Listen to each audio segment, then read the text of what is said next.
بسم الله الرحمن الرحيم اعوذ باللہ من الشیطان الرجیم بسم اللہ الرحمن الرحیم مقاصد سوم کتاب البیع سبق نمبر 183 خاتمہ ہے مقاصد محرمہ کا۔ اس کے بعد انشاءاللہ جو اگلی بحث ہے وہ خیارات میں ہے۔ تو جناب شیخ انصاری رحمۃ اللہ علیہ نے خاتمہ ذکر فرمایا کہ جس کا تعلق آداب التجارہ کے ساتھ ہے۔ کتاب البیع کا جو خاتمہ فرما رہے ہیں اس میں اہم جو آداب ہے تجارت کی وہ انہوں نے یہاں پہ بیان فرمایا روایات کے ضمن میں۔ البتہ جناب صاحب جواہر نے، جناب صاحب بصائر شیعہ نے اور اسے جناب شیخ ثانی رحمۃ اللہ علیہ نے بھی اس کے آداب ذکر فرمائے ہیں۔ تو جو مہم آداب ہیں وہ جناب نے ذکر فرمایا، لیکن ان کو روایات کے ذیل میں اپنی تشریح میں انہوں نے بس صرف روایات پر ہی اکتفا کیا ہے۔ تو اس سلسلے میں فرماتے ہیں اہم آداب تجارت میں سے انہوں نے ابتدا میں جو عنوان دیا ہے وہ دو کا دیا ہے۔ پہلا الاجمال فی الطلب، کہ طلب الرزق میں اجمال ہونا چاہیے، یعنی مروت باقی رہنی چاہیے، عفت باقی رہنی چاہیے، حرام کی طرف نہیں جانا چاہیے۔ اور دوسرا اقتصاد فی ہے، یعنی تجارت میں اقتصاد ہونا چاہیے۔ ایسا نہ ہو کہ انسان بالکل دین کو چھوڑ دے اور پورے کا پورا مشغول ہو جائے اس تجارت میں، فرماتے یہ مناسب نہیں ہے۔ اور اس طرح یا بالکل آرام گھر بیٹھ جائے، صرف دین کی طرف توجہ دے، دنیا کو چھوڑ دینا۔ خلاصہ نہ افراط نہ تفریط، خیر الامور اوسطها۔ تو تجارت میں انہوں نے یہ دو ادب بطور عنوان ذکر کیے، البتہ روایات میں اور آداب بھی ساتھ ہیں جو انشاءاللہ ساتھ ساتھ ذکر ہوں گے۔ تو آج کے درس میں ہم 3 روایتیں پڑھیں گے۔ ایک جناب ابن فضال کی مرسلہ روایت ہے، دوسری جناب صحیح ابن حمزہ صومالی رحمۃ اللہ علیہ، اور اس نے ایک اور روایت ہے جو جناب امام جعفر صادق علیہ السلام نے نقل فرمی جناب امیر المومنین علیہ السلام سے۔ تو یہ روایتیں پڑھتے ہیں۔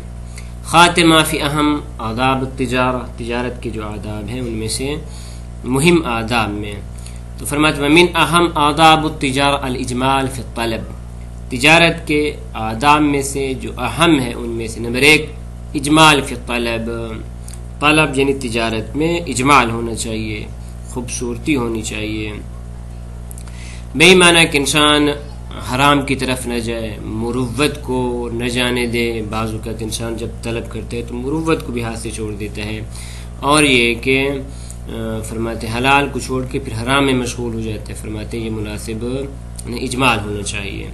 دوسرا والاقتصاد فیہ، نہ افراط نہ تفریط، ایسا نہ ہو کہ بالکل دین کو چھوڑ دے اور کاملاً مشغول ہو جائے تجارت میں، مناسب نہیں، یا اس طرح بالکل دنیا کو چھوڑ دے اور دین کی طرف، فرماتے نا اقتصاد۔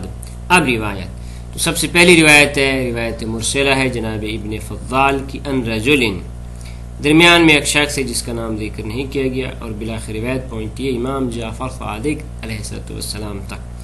تو یہاں پہ جناب فرماتے ہیں لیکن طلبک للمعیشہ فوق کسب المضی ودون طلب الحریص الراضی بدنیا المطمئن الیہا، فرماتے چاہیے کہ معیشت کے لیے، زندگی گزارنے کے لیے آپ کی جو طلب ہے اور جو تجارت ہے وہ مضی کے کسب سے معفوق ہونی چاہیے۔ مضی جو اپنا وقت ضائع کرنے والا ہے، فضول بیٹھا ہے، آرام سے کوئی اور کام کاج نہیں، فرماتے اسے معفوق ہونی چاہیے، یعنی آرام سے نہیں بیٹھنا چاہیے، تساہل نہیں کرنا چاہیے، وقت کا ضیاع نہیں کرنا چاہیے، بلکہ محنت کرنی چاہیے۔ خوب کتنی محنت؟ فرماتے ہیں دون طلب الحریص، اس سے کم ہونی چاہیے۔ وہ شخص کے جو لالچی ہے، الراضی بدنیا، اپنی دنیا پہ راضی ہے، المطمئن الیہا، دنیا پہ مطمئن ہے، اس کا دین کی کوئی خبر نہیں ہے اور باقی معاملات کی خبر نہیں ہے، پورے کا پورا اس نے اپنے آپ کو مشغول کر رکھا ہے کس میں؟ طلب میں۔ فرماتے نا اس سے کم اور مضی سے زیادہ نہیں، فرماتے ہیں ولیکن انزل نفسک من ذالک، اور یہ کہ اپنے نفس کو اتار دے، انزل اتار دے نفسک اپنے آپ کو، من ذالک، اس سے کس طرح کی آپ کی منزلت ہونی چاہیے؟ منزلت المنصف المتعفف، منصف یعنی واضح الامور فی مواضعها، امور کو اپنی صحیح جگہ پہ قرار دے. المتعفف، عفت ہونی چاہیے آپ کے اندر، حرام کی طرف نہیں جانا چاہیے، مروت کے خلاف اعمال انجام نہیں دینے چاہیے. ترفع نفسک، اپنے نفس کو بلند کر، اونچا رکھ. کن سے؟ ان منزلۃ الواہن الضعیف، اس شخص کی منزلت سے کہ جو واہن ہے، کمزور ہے اپنے آپ کو. البتہ کمزور نہیں، اپنے آپ کو اس نے کمزور کر رکھا ہے، اپنے آپ کو اس نے ضعیف سمجھ رکھا ہے، اس کے اندر تساہل ہے، اس کے اندر کسالت ہے، سستی ہے نا. اس سے مافوق اپنے آپ کو قرار دے. وَتَكْسِبْ مَا لَا بُدَّ لِلْمُؤْمِنِ مِنْ، اور وہ چیزیں حاصل کر کہ جو ایک مومن کے لیے ضروری ہیں. ایک مومن بالآخر کسی کے سامنے اپنا ہاتھ نہ پھیلائے، کسی کا محتاج نہ ہو. تو فرماتے جو چیز اس مومن کے لیے ضروری ہے اس کو تو کسب کر. ان الذين اوتوا المال ثم لم يشكروا لا مال لهم، وہ افراد کہ جن کو خداوند عالم نے مال عطا فرمایا ہے اور اس کے بعد اس کا شکریہ ادا نہیں کرتا، شکر لسانی، شکر قلبی، شکر عملی. ان میں سے شکر عملی کہ جو مال دیا گیا اس کو اپنے صحیح مقامات پہ خرچ کرے. لذا وہ افراد کہ جو مال دیے گئے اس کے بعد شکر ادا نہیں کرتے، لا مال لهم، تو ان کے لیے کوئی مال نہیں، ان کا وہ مال ختم ہو جائے گا، ضائع ہو جائے گا. وفی صحیح الصومالی عن ابی جعفر علیہ السلام، جناب ابن حمزہ الصومالی کی حدیث شریف ہے امام باقر علیہ السلام سے، قال کہ امام نے فرمایا، قال رسول اللہ صلی اللہ علیہ وآلہ وسلم فی حجۃ الوداع، رسول خدا نے حجۃ الوداع کے موقع پر ارشاد فرمایا، الا، آگاہ رہیے، ان الروح الامین، یعنی جناب جبریل، نفث فی روعی، انہوں نے میرے لیے وحی کی ہے. روعی ذہنی، نفث پھونک مانی، یا مراد وحی کہ جناب کی طرف سے وحی ہوئی مجھ پہ. وحی یہ تھی کہ انہ لن تموت نفس حتی تستکمل رزقہا، کوئی بھی نفس یعنی شخص، کوئی بھی شخص نہیں مرتا مگر یہ کہ اس کا رزق پورا ہو جاتا ہے، یعنی اپنا رزق مکمل کر کے مرتا ہے. جو بھی رزق خداوند عالم لوح محفوظ میں اس کے لیے لکھا ہے وہ کامل کر کے ہی مرتا ہے. ایسا نہیں کہ اس کا رزق باقی رہ جاتا ہے، نا، اس کا رزق مکمل کامل اس کو مل جاتا ہے. لذا فاتقوا اللہ، اللہ سے ڈریے. واجملوا فی الطلب، اور طلب میں کیا ہے؟ خوبصورتی ہونی چاہیے. جیسا کہ عرض کی، اجمال فی الطلب بہی معنی کہ انسان حرام کی طرف نہ جائے، اور یہ کہ غیر مروّع کام انجام نہ دے. ولا يحملن استبطاء شيء من الرزق، اور آپ کو نہ ابھارے. بعض اوقات رزق کے آنے میں سستی ہو جاتی ہے، آہستہ آہستہ رزق آتا ہے. تو فرماتے ولا يحملنکم، استبطاء بطی سے شيء من الرزق، اگر رزق بصورت بطی آ رہا ہے، بطی ضد سری، اگر رزق آہستہ آہستہ آ رہا ہے، آرام آرام سے آ رہا ہے، تو یہ باعث نہ بنے کس کی؟ ان تطلبوہ بشیء من معصیت اللہ، کہ آپ رزق کو طلب کرنے لگیں اس طرح کہ معصیت خدا میں پڑ جائیں. بعض اوقات ایسے ہی ہوتا ہے کہ انسان کا رزق لکھا ہوتا ہے، اس کو ملنا ہی ملنا ہے، لیکن چونکہ آرام سے آ رہا ہے، تاخیر کے ساتھ آ رہا ہے، تو انسان جلدی کر لیتا ہے اور معصیت خدا میں داخل ہو جاتا ہے، اور حلال کی بجائے حرام. جیسے کہ اس کے کافی سارے واقعات کتابوں میں موجود ہیں، اخلاق کی کتابوں میں موجود ہیں کہ فإن اللہ تبارک و تعالی قسم الارزاق فی خلق حلالا، خداوند عالم نے رزقوں کو اپنی مخلوقات کے درمیان بے صورت حلال تقسیم کیا ہے. جتنے بھی افراد ہیں، تمام افراد کے لیے خداوند عالم نے ایک مخصوص مقدار قرار دی ان کے رزق کی بے صورت حلال. رزق حلال کو خداوند عالم نے تقسیم کیا ہوا ہے. مثلا علاقے میں، زمین میں جتنے بھی افراد موجود ہیں، علاقے میں جتنے بھی افراد موجود ہیں، تو ہر ایک کا جو رزق حلال میں سے حصہ ہے وہ معین مشخص ہو چکا ہے. ولم یقسمها حراما، خداوند عالم نے فرماتے حرام کو تقسیم نہیں کیا. ایسا نہیں کہ 20 افراد ہیں اور خداوند عالم نے 10 کے لیے حلال قرار دیا ہے اور باقیوں کے لیے حرام. نہ، اگر 20 افراد ہیں تو 20 کے 20 افراد کے لیے خداوند عالم نے 20 رزق حلال قرار دیے ہیں، نہ یہ کہ کچھ کے لیے حلال کچھ کے لیے حرام ہے. لذا فمن اتقى اللہ وصبر، لذا وہ شخص جو اللہ سے ڈرتا ہے اور صبر کر لیتا ہے، تاکہ اس کا رزق اس کو مل جائے. اعطاہ اللہ برزق من حلہ، تو خداوند عالم اس کا رزق بصورت حلال اس تک پہنچا دیتا ہے. ومن ہاتک حجاب الستر، لیکن وہ شخص کہ جو اللہ کے ان پردوں کو پھاڑ دیتا ہے، جلدی کرتا ہے، وعجل اور جلدی کرتا ہے، تو فاخذہ من غیر حلہ، اور وہ لے لیتا ہے بغیر حلال یعنی حرام رزق کو لے لیتا ہے. قصا یعنی قطع، تو خداوند عالم اس کا جو رزق حلال ہے اس کو منقطع کر دیتا ہے. رزق اس تک پہنچنا تھا بصورت حلال لیکن تاخیر ہو گئی، اور چونکہ تاخیر کے ساتھ ہی اس کو ملنا تھا لیکن اس نے کہ تعجیل کی اور حرام کو لے لیا، تو اس کا وہ جو رزق حلال جو آ رہا تھا وہ منقطع ہو جاتا ہے. وحوسب علیہ یوم القیامہ، اور روز قیامت اس کا حساب اس سے لیا جائے گا. اسی طرح ایک اور روایت ہے جناب ابی عبداللہ علیہ السلام سے کہ وہ فرماتے ہیں کان امیر المومنین علیہ السلام کثیرا ما یقول، کہ جناب امیر یہ بات بہت زیادہ مرتبہ فرماتے تھے، یہ اعلم علما یقینیا، اے لوگو یقینی علم ہے، اس میں ظن و گمان و وہم و شک نہیں ہے. وہ کیا کہ ان اللہ عز وجل لم یجل للعبد وان اشتد جہدہ وعظمت حیلتہ وکثرت مقاعدتہ ان یسبق ما سمی لہ. خداوند عالم نے کسی عبد کے لیے کسی شخص کے لیے قرار نہیں دیا. کیا قرار نہیں دیا؟ اس کا آگے کیا ہے؟ مفعول یہ ہے ان یسبق ما سمی لہ، کہ جو اللہ نے اس کے لیے رکھ دیا ہے لوح محفوظ میں اس سے سبقت کر لے، اس سے آگے بڑھ جائے. اگر اس کے لیے 10 لکھے ہیں تو 10 ہی اسے ملیں گے.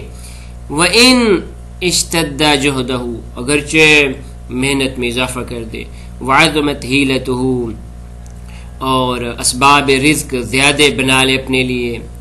حیلہ اور مقاعد تقریباً دونوں ایک ہی معنی میں ہیں، یعنی اسباب رزق اپنے لیے بڑے بڑے پلاننگ کر لے، بڑے بڑے پروگرام بنا لے کہ تاکہ اس کے ذریعے میں اس کو کما لوں گا، لے لوں گا. فرماتے ایسا نہیں ہے، بلکہ لم یج للعبد ان یسبق ما سمی لہ، جو اس کے لیے تسمیہ کیا گیا ہے، جو اس کے لیے لکھا گیا ہے اس سے بڑھ کر نہیں سکتا. کہاں پہ؟ فی الذکر الحکیم، یعنی لوح محفوظ میں جو اس کے لیے مقسوم ہو چکا ہے اس سے زیادہ نہیں لے سکتا. ولم یحل بین العبد فی ضعفہ وقلت حیلتہ ان یبلغ ما سمی لہ فی الذکر الحکیم. اور اس نے فرماتے ہیں عبد کے درمیان ایسا نہیں کہ مثلا وہ ضعیف ہے یا اس کے قلت حیلت، اس کے پاس اسباب کی کمی ہے، تو اس سے یہ حلال نہیں ہو جاتا کہ جو ذکر حکیم میں اس کے لیے رزق لکھا گیا ہے وہ اسے بڑھ جائے. خلاصہ دونوں صورت میں فرماتے ہیں جو اس کا رزق ہے چاہے اسباب کیا ہے کم فراہم کرے اپنے لیے، ضعیف ہو جائے یا زیادہ، جو کچھ لکھا ہے وہ اسے ملنا ہے. ایھا الناس، اے لوگو، انہ لن یزداد امرؤ نقیرا لحاذقہ، اے لوگو کہ شخص وہ ایک نکیر کا بھی اضافہ نہیں کر سکتا. نکیر گٹھلی، کھجور کی گٹھلی کے درمیان ایک چھوٹا سا پردہ ہوتا ہے جس کو عربی زبان میں نکیر کہا جاتا ہے. فرمایا اس نکیر کے برابر بھی وہ اپنا جو اس کے لیے حصہ لکھا اس سے زیادہ نہیں کر سکتا. ولم ينقص امرا نقیرا لحمقہ، اور اسی طرح وہ اپنے رزق میں سے ایک نکیر کی کمی بھی نہیں کر سکتا. خلاصہ جو اس کے لیے رزق مقسوم ہے وہ اس کو مل کے ہی رہے گا، نہ وہ کمی کر سکتے اس میں نہ ہی زیادتی کر سکتی ہے. تو فالعالم بہذا، پس وہ شخص کہ جو ان اسباب رزق کو جانتا ہے، ان عوامل کو جانتا ہے، العامل بہی، اور اس پہ عامل بھی ہے کہ اسباب رزق پھر تلاش کر لیتا ہے، اس کے مطابق وہ محنت کرتا ہے جتنی کرنی چاہیے. تو فرماتے اعظم الناس راحۃ فی منفعتہ، تو یہ شخص اس منفعت میں لوگوں میں سے کیا ہوگا؟ آسائش دار ہوگا، راحہ یعنی آسائش کے اعتبار سے عظیم ہوگا.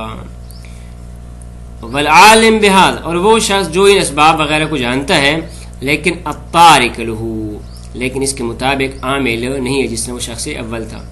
تو اگر یہ تارک ہے تو اعظم الناس شغلا فی مضرتہ، تو یہ لوگوں میں سے سب سے زیادہ ہے کہ جو اپنے ضرر میں مشغول ہے.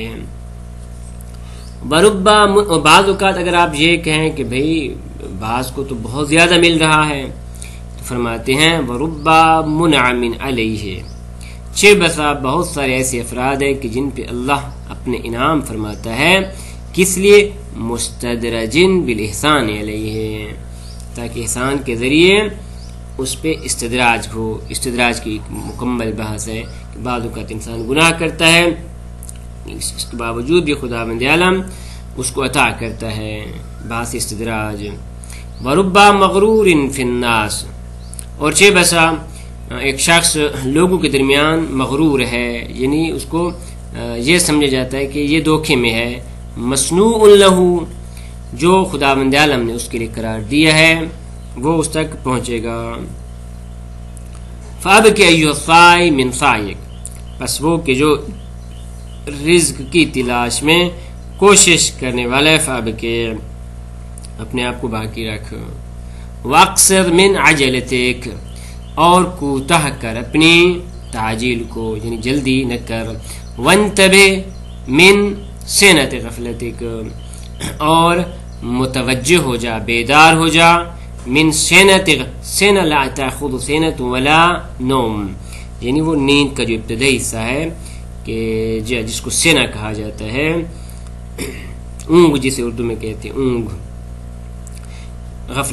غفلت کی اونگ سے بیدار ہو جا، وتفکر فیما جاء عن اللہ عز وجل علی لسان النبی صلی اللہ علیہ وآلہ، اور تفکر کر اس میں کہ جو نبی اکرم صلی اللہ علیہ وآلہ وسلم نے ارشاد فرمایا ہے، اور وہ ارشاد کیا ہے کہ من ان الرزق، یہ انہوں نے بیانی کے محشی نے ذکر کیا ہے کہ من ان الرزق مقسوم، کہ رزق قسمت شدہ ہے، تقسیم شدہ ہے اور قسمت شدہ ہے، اس کے حصے بنائے جا چکے ہیں۔